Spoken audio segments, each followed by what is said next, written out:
Welcome to another and the last episode of 2024. We are in for a treat today. We've got EJ Oeling from Chicago joining us from 6 Cents. She runs ABX, the VP of ABX. Super excited to have EJ here. And as you may remember, in the upper corner, we've got about 300 of these interviews that we've done over the past, gosh, Meg, was it 3-4 years? I lose track of time. It's been a long time, but my co-host Meg, who formerly ran research at Serious Decisions, and I did this about 3 or 4 years ago. If you click on the URL, depending on how my camera's mirrored here, in the upper corner, it'll bring you to any of those best practice conversations. And today is no different. We're going to be talking about ABX and ABM. Really excited to have EJ joining us, and she's the batting cleanup here. We've had a number of 6 Cents participants in the past. You may remember Bethany, who runs events. We've had Carrie, who does a lot of the research. We've had Ernest, who's run SDRs. Now we have EJ joining us as well. And of course, we had Lotney early on. But we're super excited. And I even got my Christmas jammies here. I should also mention, you can't really see it too well, but threw on my Christmas jammies for today's Christmas episode. We start off each week with a poll. And this week being no different. This week question was, where does your budget stand for 2025 right now? And let me do a refresh on this. It looks like we've got 8 people that have voted. And so far, the majority have not had their budget approved or recommended. I don't know, Meg, what was your reaction to this? Yeah, I think not yet's the popular choice because people are really waiting to see how the year ends. Especially with large account-based opportunities, you've always got deals that may or may not come in just under the wire.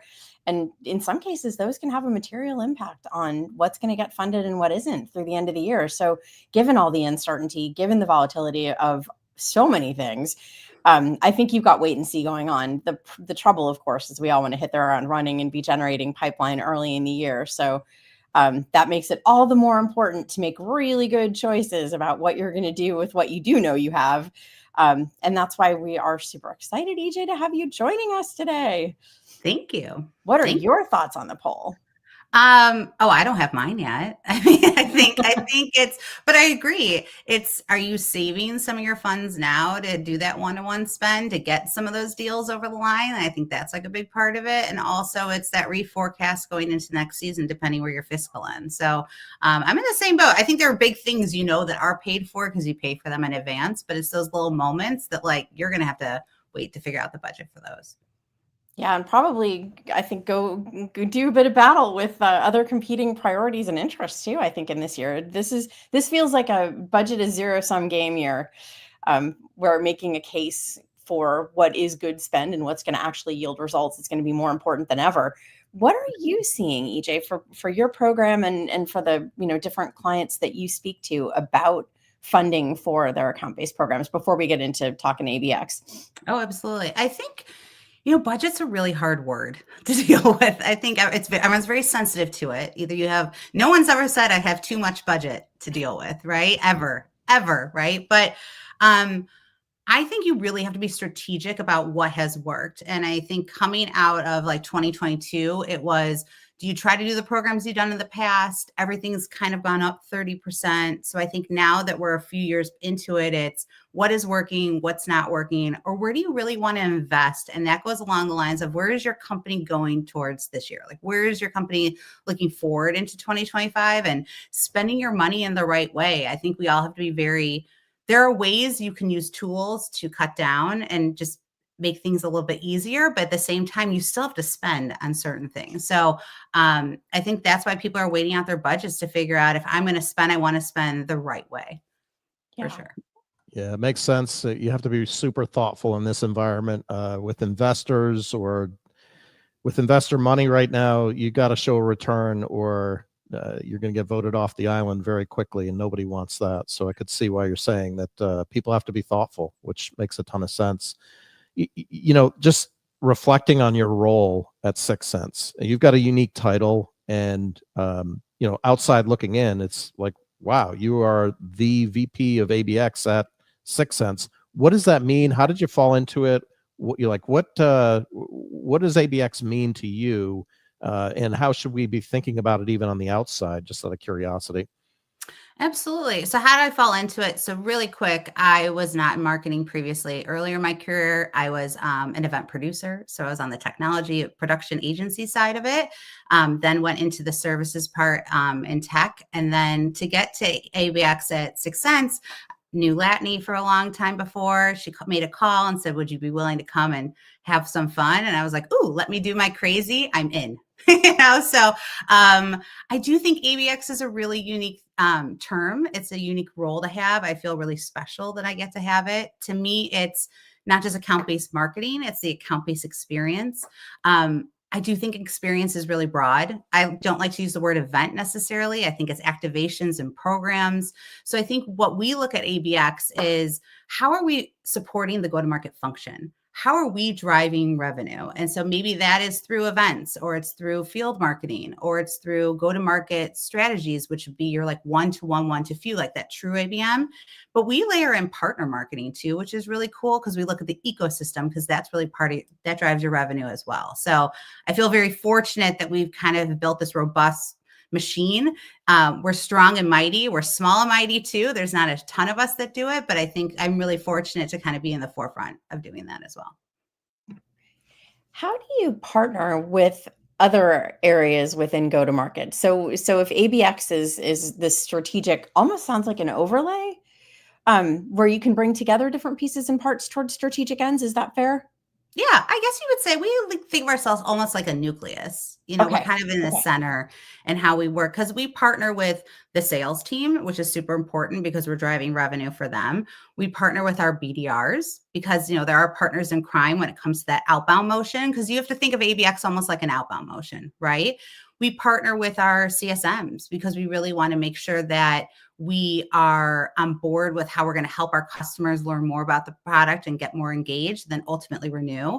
And then we really work a ton with our own marketing team. When you think about it, I say a lot, like ABX is the assist, right? Like we can't really fundamentally execute it all on our own, but we have to bring it all together. So I would say that's kind of how we help with the go-to-market motion. We were kind of going into all the different pockets, and the partner ecosystem too is like, how do we work together and then ultimately drive that revenue together?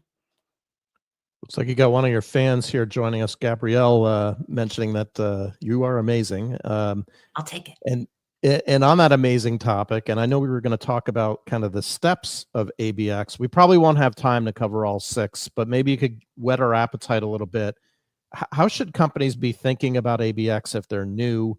Full disclosure, both of us, both Meg and I, kind of consult in this area, but I'm curious, how do you think about it? From a vendor perspective, or what advice would you offer there? Baby steps.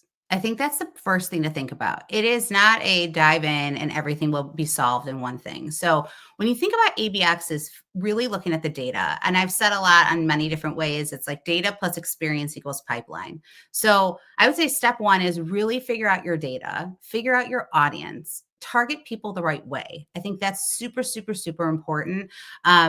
You want to make sure that you're talking to people who want to talk to you. Like I would make the worst seller. Like cold calling, I'd be the worst at it because I'd be so heartbroken if they didn't want to talk to me about it, right? So baby steps, target people the right way and lean in on your data would be a really big one.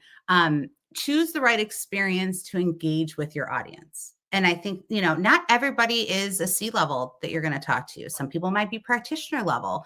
They want to have very different conversations. Your decision makers are in very different places when you're looking at that. So make sure you're driving the experience for them. Do they want to do a demo? Do they want to hear more? Is it more of a brand experience that you're offering them? Or do you want to give them a VIP experience because they're in that level that they have there? So really take the data and that you're driving the right people to either that one-on-one dinner, or you're driving the right people to go meet you at a booth and see a demo. So really use that data to lean in on the experience that you're driving. I think is super important. And then I would say like the third one too is really capitalize on all the information that you have at your fingertips. I think that's something that goes back to the data piece as well. But when you're thinking about your budget, spend your money the right way. You know what I mean? Money is tight.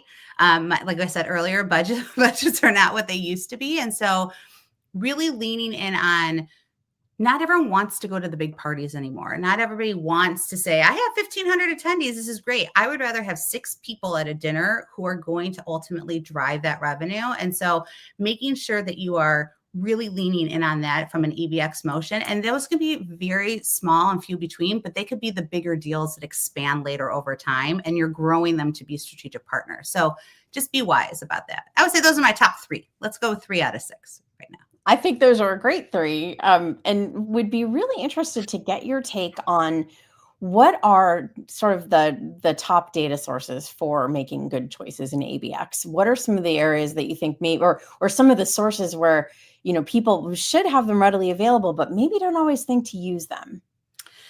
Well, I mean, 6 Sense is a great resource that you could use. I would say we really look at, and if you've read any of the stuff that Carrie Cunningham has put out, like really looking at where people are in their buyer's journey. I mean, when we look at our buyer's journey and we take everything and put it into 6 Sense, we're looking at people who are in decision purchase. We want to make sure we're looking at the engagement reach. So maybe it's engagement based. You're looking at your 6 Sense data or your ABM platform data to figure that out. You can look in your CRM and see who is following different cadences. Are you using a sales engagement tool? Who's engaging that way?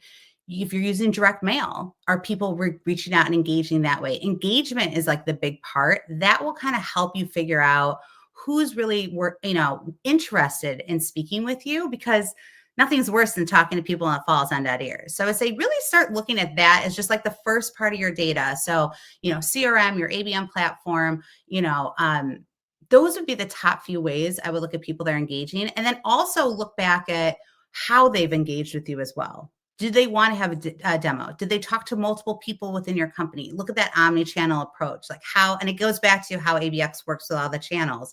As we work with those BDRs and sales teams, how are we finding different ways to get into the company? That's the true ABM right there. And again, it's looking at the data to get you there. There's a lot of talk about AI as part of supplementing sales and marketing and doing more with less. And obviously, you've got machine learning, I think, as part of your core product. And then you've got generative AI more on the SDR side. But I'm curious, like what kind of trends are you seeing with AI as part of the do more with less and being really thoughtful or wise about your investments? I think AI needs to be part of your plan, not your only plan. So when I think at our generative AI product, conversational email as an example, right?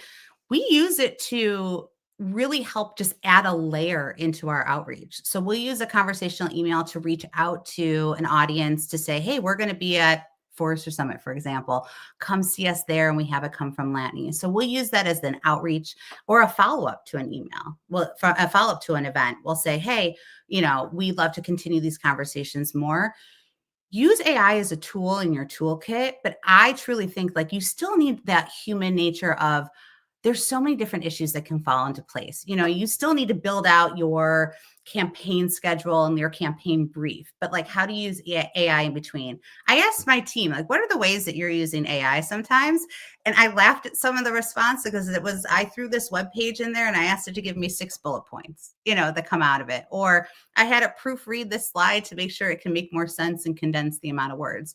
Those are great ways from an efficiency to use AI. I think that's wonderful. But you also want it to have your tone and to sound, I'm never going to write the word keen in an email. I throw something into ChatGPT, it always spits out the word keen. I would never say that, right? So you do want to make sure that you're using the tools the right way. So I do think AI is going to help us significantly as teams are growing, budgets don't grow, so you might not get that headcount. So using different agents that are out there, we have an inbound and outbound agent, which is super important to the way that we work at 6 Sense. But again, it's a layer into the process. It's not the only process that we have. Yeah, that makes sense. And I think we're hearing that from a lot of people. It's like every tool has its benefits and its limitations. And I think AI is sort of turning out to be really cool, but also, if you need to be smart about it. Question regarding the kind of inclusion of the partner ecosystem in your remit. I think that's super interesting. Can you say a little bit more about how that works and how you see partners working with your team and engaging prospects and customers? How does that kind of work? So we look at our partners in two buckets. We have agency partners and tech partners, right? So when we think about our tech partners specifically, think about the integrations you have. Again, that goes back to efficiency. How do these two things play together? So we'll partner with a bunch of different tech partners and say, here are people who are using 6 Sense really well. We see there's an added benefit if they added this layer into it, and they'll vice versa to us. And then we find a way to just basically say to our customers and prospects, we want to help you. We're all in on you. So John, it goes back to our breakthrough theme. We're all in on you. We're bringing it together, and we want to make sure that your life is easier. And here's how you use these platforms. So that's a great way that we use our partner ecosystem. We have some wonderful agency partners that really help take what we do and to make it better, and help really drive, here's how you use, the platform the right way and how you get the most benefit out of it. And again, it's not a one-trick pony, ABM, right? And I think there's so many different ways to go into it.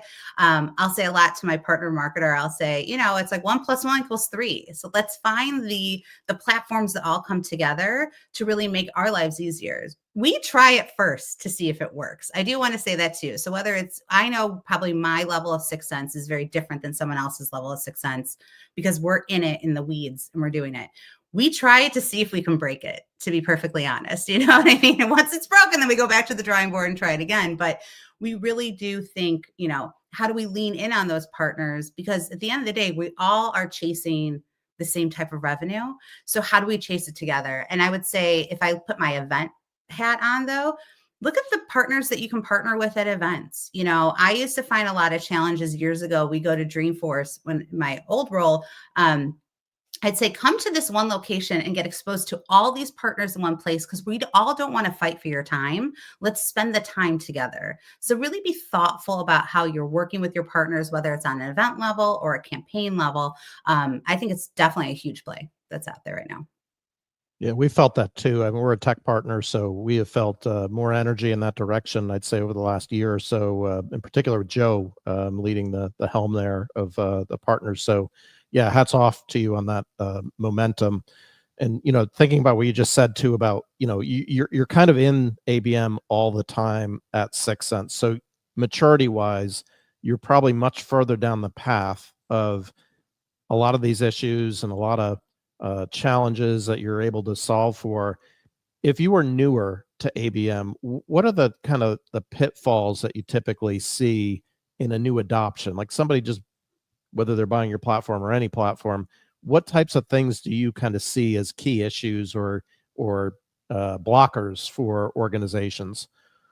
So I would say 2 parts to that. I say, what is old is new again, right? I mean, everything I wore in high school is back. So I think when you think about it's all coming back again. So even though we are mature in the motion, I do tell my team sometimes, take a step back and think about what we could have done 5 or 6 years ago, and let's tweak it so it's more modern. But those, techniques still work because they're out there. So that's one way to approach it. So even though we are mature, we do constantly take a step back and find new and creative ways that are new now to do that. But for someone who's starting out, your target list does not need to be 5,000 people. Find your strategic accounts. ABM can work across the board. It can work with 10 accounts. It can work with 100 accounts. It can work with thousands of accounts. When we look at our campaigns, we divide it by segment. We divide it by those top tiers. So we will even, lower it down. And we've seen that over time. There are times to do that broader outreach for ABM. So I would say somebody starting out, don't get overwhelmed. Go back to your data and find those key people that work in those moments and then start to reach out that way. I think that's the first step. Again, it goes back to baby steps, right? It will work over time. It gets easier over time. We have a play.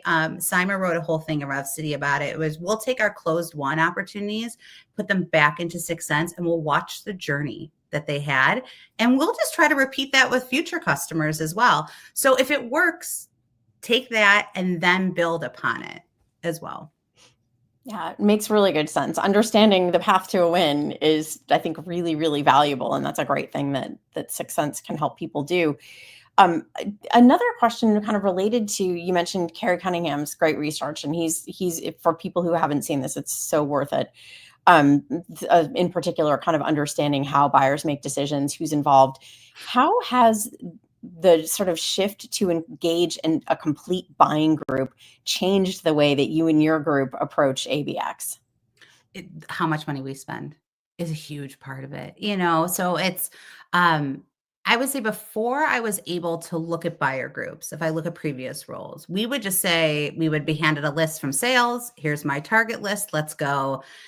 We hoped it worked, and there's nothing wrong with that approach, except for you're probably just throwing money out there that you didn't necessarily need to spend. I think now that we look at buyers group, for anyone who speaks Sixth Sense language, 6QA is our love language in ABX, right? So we really want to find the right people that we're targeting. And that's why buyer groups are important. If you're doing ad spend, you want to do very different ads to those different buying groups.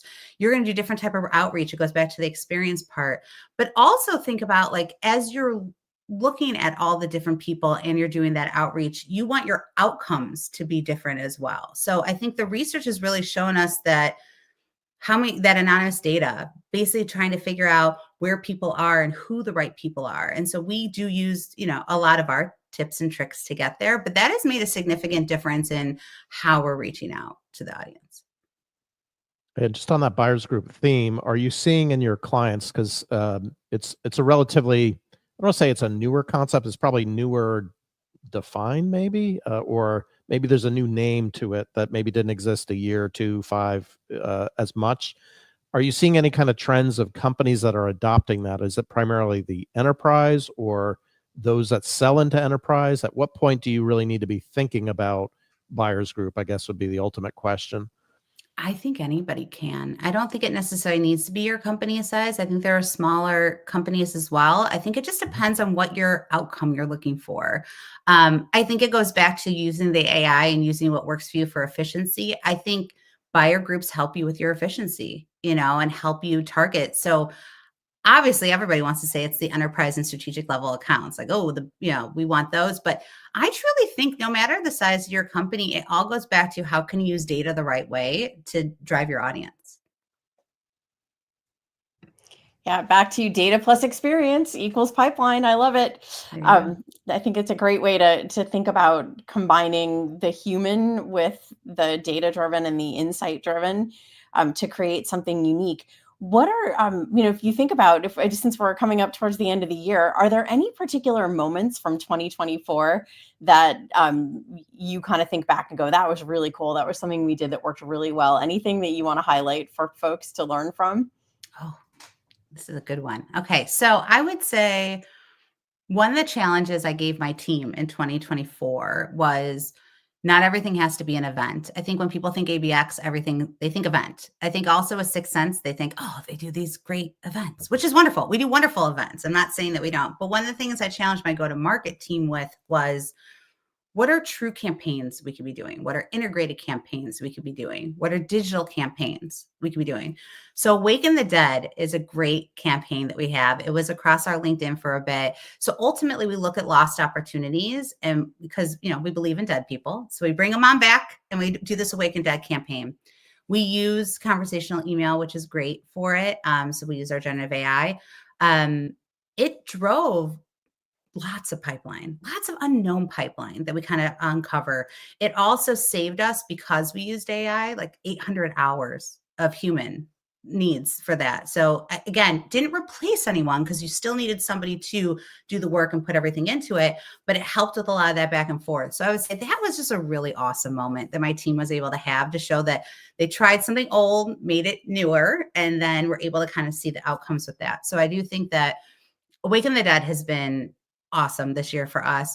And Breakthrough is always a wonderful moment for my team. I think Breakthrough for me is a combination of a third party, a proprietary event, content, thought leadership, lots of blood, sweat, tears, gray hairs. It all comes into it. And then, I love that it showcases, because the whole company gets to be involved, because ABM isn't just marketing. ABM is across the board. And I think really a solution or an event like, or an activation, as I would like to say, like Breakthrough really pulls that all together. And so, we use data to drive who we want. there. We use our data to say, what do they want to hear about and what to listen? So what content or what's the strategy behind the event that's driven by our keywords and information there. And then we use a lot of the platform to figure out then how do we follow up with everybody who went there. So that's really one of those ways where we could use our platform to its best ability and use all of our, superpowers to make it happen. Yeah, as an attendee of Breakthrough, my observation supports 100% of what you said there. I noticed that it seemed like there were more teams that were participating, like maybe a revenue and marketing team, or there were more than one individual representing a company. And I don't know if that's a goal or not, but I just definitely noticed more this time than perhaps the last time that I attended, as just kind of comparison. So to your point of it really is a broad, it impacts everybody, just like it impacts your company. I think you're almost seeing that in your audience members too, that they're starting to kind of see that we got to get everybody on the same page, and what better way to do it than go to Breakthrough. So, or an event where you can kind of consistently hear what's going on. I mean, that worked. I mean, it's great that you saw that. I mean, I sit here and think, oh, it worked, because we want sales and marketing to have a great partnership. It is going to be the story that we're all going to tell about how sales and marketing work together. I mean, that's truly what 6th Sense was built upon, was how to solve that problem. But we also think operations is a really important, layer there as well. I couldn't survive without my MOPS team, to be perfectly honest. Like, they help us so much. And so I would say when we were driving people to Breakthrough, it was maybe have an exec there. Who are your practitioners? Do you have a sales leader and a marketing leader there? Can you have operations? Then let's all sit at the table together and then talk with subject matter experts about how we can help you do even better than you're doing already, right? So, and having the content drive we had a marketing track, an operations track, and a sales track, because we wanted to make sure that we have content that hit all those broader teams as well. So, John, you saw it. It worked. So we would love to see even more as the program grows as well. Awesome. I just noticed we're right at time here. Any closing thoughts on Meg from on this conversation of ABM or ABX, or before we ask EJ? Just thank you, EJ, for being here and for sharing your perspective and your really, really cool role with us and with the folks joining us today. And yeah, we look forward to seeing more cool stuff from you and from 6th Sense in the months ahead. Thank you for having me. I appreciate it.